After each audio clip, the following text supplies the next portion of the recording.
Je suis enseignant-chercheur en philosophie politique et psychanalyste. Et c'est vrai que j'ai une approche de la philosophie assez insérée dans la réalité. Dans mon travail, l'important c'est d'aller chercher où se situe l'innovation et l'invention démocratique. La vérité de l'innovation, c'est l'appropriation sociale. C'est comment, concrètement, dans la vie des gens, ça vient transformer leur vie et leur donner plus de choix, de liberté, plus de manières d'inventer leur vécu quotidien. Le travail de la philosophie, c'est d'aller effectivement déconstruire la notion d'innovation, de bien vérifier qu'elle est innovante pour tous et non pas au détriment de beaucoup d'entre nous. Pour ce qui me concerne, un exemple d'application concrète, c'est la création de la chaire de philosophie à l'hôpital, dans un hôpital. Cette chaire de philosophie est localisée à l'Hôtel-Dieu de Paris.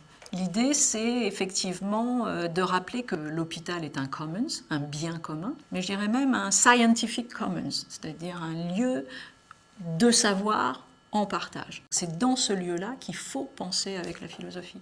J'espère que sincèrement, au XXIe siècle, on ne créera plus aucun hôpital sans une chaire de philosophie. Se battre pour remettre les humanités au cœur de l'hôpital, c'est rappeler tout simplement que sans les humanités, la cité, elle s'effondre. C'est pas très compliqué. La philosophie française est un vecteur tout à fait d'innovation, d'invention. C'est très intéressant parce qu'à l'étranger, il y a eu un enthousiasme très fort du côté de certains hôpitaux et universités en Israël. On a été contacté du côté de Montréal, du côté des États-Unis, la Suisse, la Thaïlande, du côté du Sénégal.